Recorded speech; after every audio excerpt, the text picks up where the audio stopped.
Greeting from the vibrant city of Amsterdam. I'm thrilled to be joining you live from highly anticipated Google I/O event. We're in for a treat as we dive into the latest tech news straight from the brilliant minds of Google. Today, we'll talk about beyond the buzzwords, demystifying AI. I'm Mazor Kario, product design and AI expert, and I'll be your host. And today with me is my guest, Xavier Portilla Edo, Google developer expert for ML and AI expert. I'm so happy that you joined me, Xavier. It's a pleasure for me as well. Thanks for the invitation.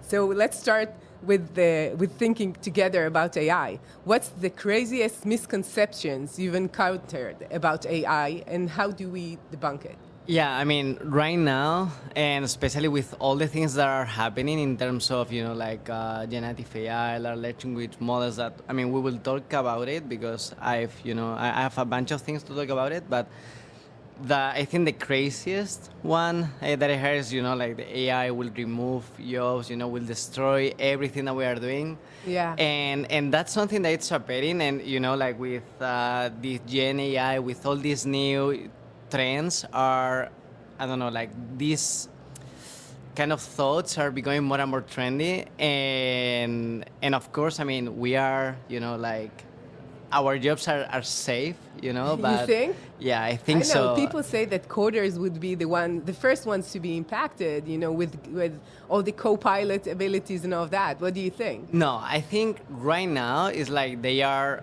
helping us a lot. For instance, like now that you mentioned Copilot, like in my day to day, like that helps me like a bunch. It's like, I don't know, like the increasing the productivity is like, 2x, 3x time better than before. Like, I don't know, for instance, when I'm writing documentation, when I'm writing like boilerplate functions, like that is super, super fast.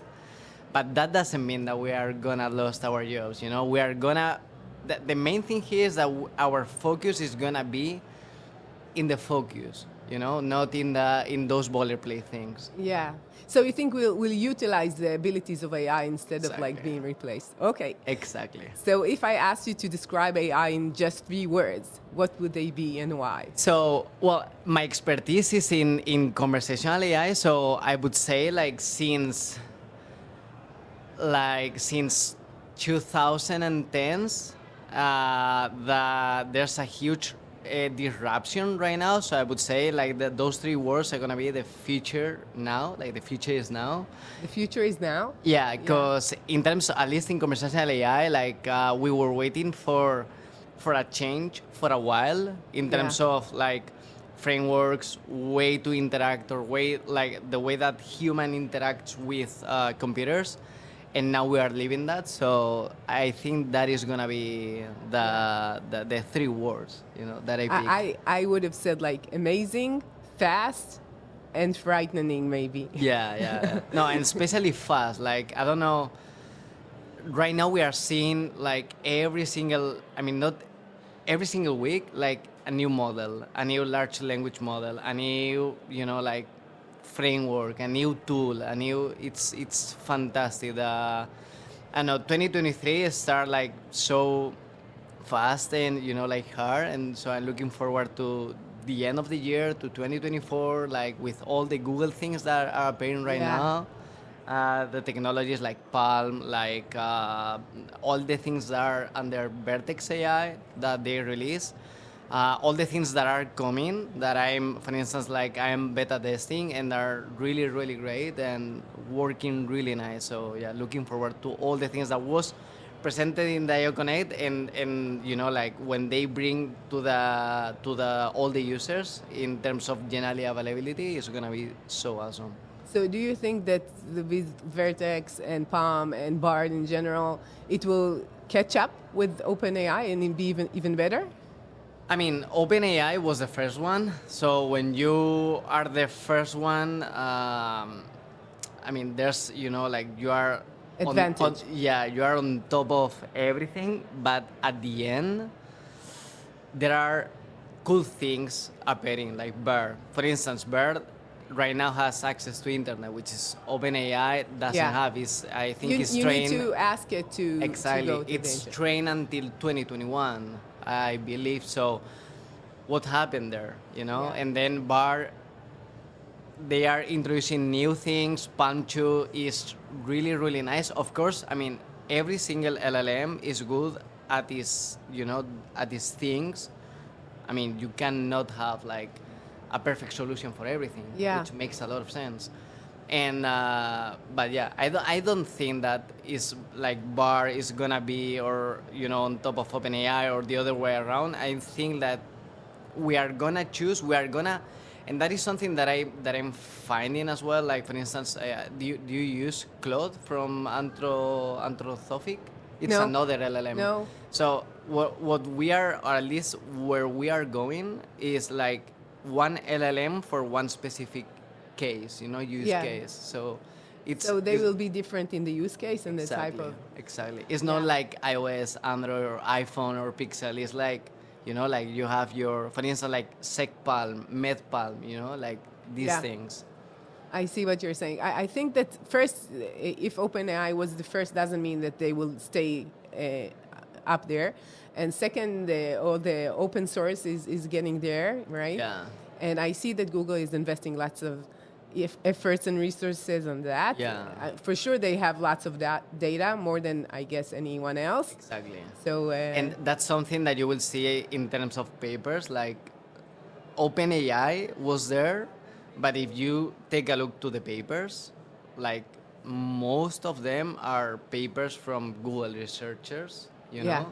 So yeah, it's a mix of everything, but yeah, it's gonna be interesting.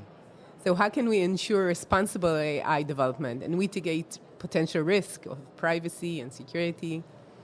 That's quite interesting. So the other day, I don't know if the people that are hearing us, if they did the Hugging Face course, like that. There's one introductory course, and there is one chapter about the Responsible AI, yeah. AI.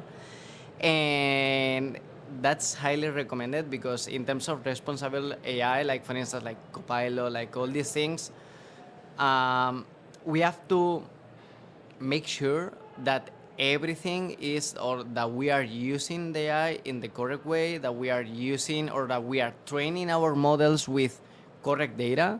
Because for instance, with Copilot, when you are typing like, I don't know, like bar password equals, and then Copilot recommends you a password, Yeah. that is because of something, you know, because Yeah. on Copilot is trained using the GitHub code, the open one, and that means that there are passwords there. Wow. You know, so yeah, we have to be very careful with all these things. Be like mindful in terms of like understanding the input that we are giving, the output, and what is happening inside. I mean, because right now AI is like a black box, you Yeah. know, like there's input, there's output, and Nobody could matter know. what is happening inside, you know. Yeah.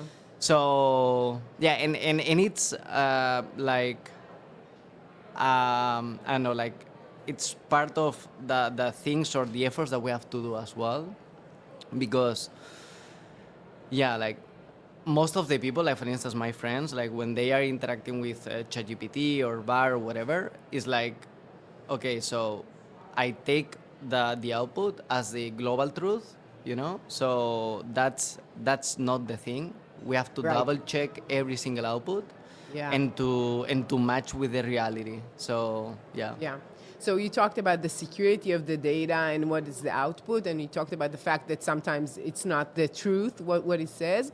Another thing is the ethics and bias. When you're taking data from the real world, it is biased because people are biased and everything is biased.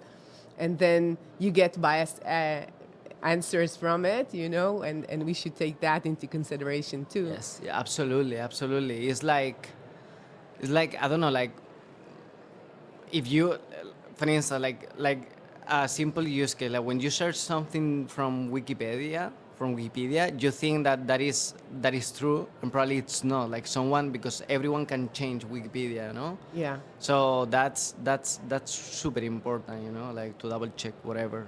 Yeah, I know that in some cases it will quote a research that does not exist, for example. Exactly. And And you can tweak everything. Like you have an output, for instance, like which is great and which is true, and you can tweak that output, to make it happen like it's not true or it's not the reality. So because yeah, and especially with ChatGPT and Bard and all these things, like you can tweak whatever, like in terms of the conversation, you can end up in like in really weird things, and yeah, I saw like on Twitter like a bunch of things really funny but scary, because it's like, I don't know, like for instance like 2 plus 2, and I think it was ChatGPT like those 4, but at the end, like after a long conversation, it was saying 5,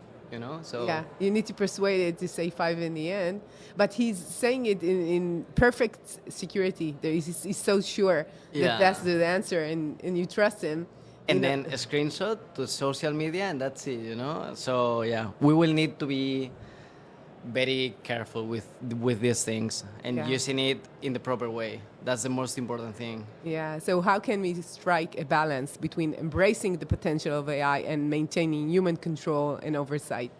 So that's, for instance, in Spain and also in Europe, like in Europe overall, like in the European Commission, there's right now like a committee working on this, like preparing laws, preparing, like Regulations. regulations. And in Spain and also in Italy, we are doing the same. Because, like we have to be very careful with these things.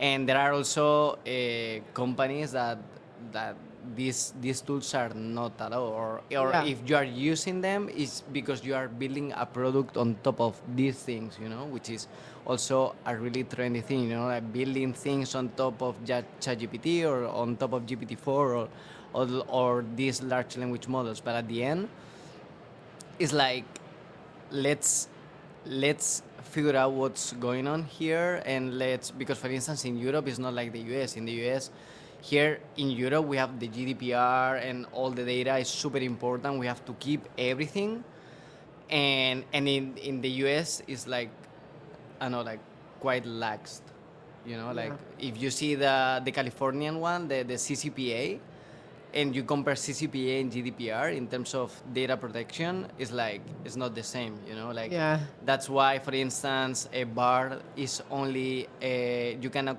access only from the UK here in Europe, because it's not they are in the process, so yeah, I mean, data privacy is super important, and there are things happening, but we are in an early stage, and like when we are talking about regulations, about laws, and all these things takes time.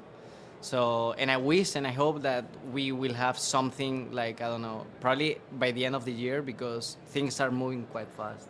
Yeah.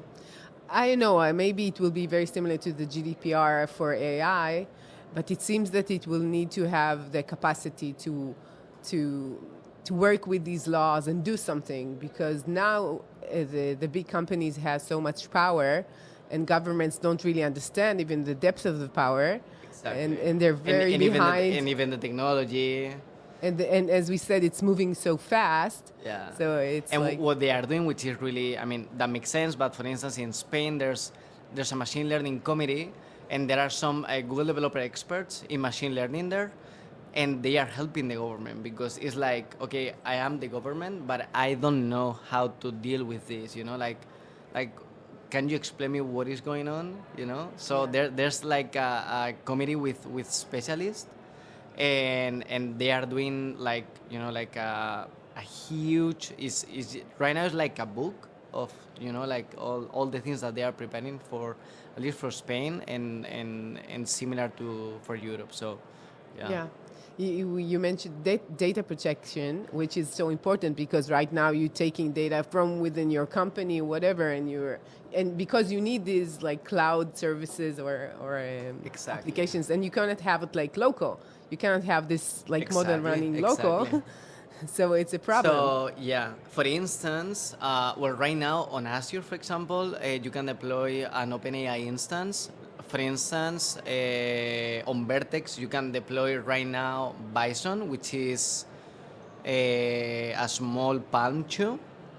I fine-tuned the other day one Bison, and you can deploy these things, but it's something that, as you said, like you cannot run. Which one is the? I think it's the Facebook one. You can run it on a laptop, but I mean the laptop it's gonna use like 90% of the usage or something like that. And you know, when we talk about AI and when something is trained, in terms of infrastructure, in terms of computing, is like fine, but to train these huge models with billions and trillions of parameters and inputs is like crazy, you know? So it's something that, yeah, like we will need to deploy in the cloud, and it's not cheap. I don't remember the pricing in terms of Azure. In terms of Google, right now it's kind of free because it's not available for everyone, so we are testing it. But yeah, like it's not cheap. Yeah, and these models are very hard. This is why only the big companies could have the capacity to do so. Exactly. And so that's why OpenAI went to Microsoft, because they need that. And in terms of privacy that we were talking, the only way to have privacy is instead of using public instances, like instead of going to chat.openai dot AI, I think. Dot AI, yeah. Instead of ChatGPT.ai. Instead of going there, you have to deploy. What we are doing at my company is we are deploying like Azure OpenAI instances, and that's the way that you can say that your data is safe, because it's at the end it's just like a huge VM, like a virtual machine running the model and training and training and training with all the inputs, like for instance, like I don't know, with internal documentation, with internal wikis, with all these things. So yeah. Yeah. You know, I was thinking two things. First, regarding the hardware, right now it's very heavy, but I guess that Apple would do something. NVIDIA is already doing for the gaming, so I guess we'll see advancement there We'll too. see, yeah. Yeah, and about the data that we're talking about, people don't really understand why it's so complex to build this, other than the model. You know, you need the computational power, these virtual machines to run that, and you need all the data. So you need a capacity to use these machines. My question is, if I'm training, let's say your company is training your virtual machine on Azure, would it go somewhere to the general model? Like, let's say you're getting information from your company, and maybe your competitors would be able to use some of the advantages, not even the private data of your clients. Like, maybe it will go there, and then it will be powerful in that domain too. Yeah, exactly. Like, and if you leak any internal documentation, probably like it could be powerful, but also you can have like a security leak and you don't even realize and you don't know like that happened. Yeah. You know? Yeah. So it's powerful, but you know, like with control. Okay, we're almost done. I have more questions, but I'll take the last one. What's your ultimate dream for AI? Like, so. Well, right now I'm like living a dream with all these things in terms of conversational AI. So because as I said in the beginning, like we were expecting this change like happen since like 10, 15 years ago. Like we are creating a new paradigm in terms of like interactions between humans and computers, and right now I'm living my dream. Good. My dream would be that it would help us and we will not help Yeah, it exactly. instead. Exactly. So thank you, Xavi, for being with me, and thank you all for joining us. Have a great day. Thank you. Bye-bye. Thank you. All right.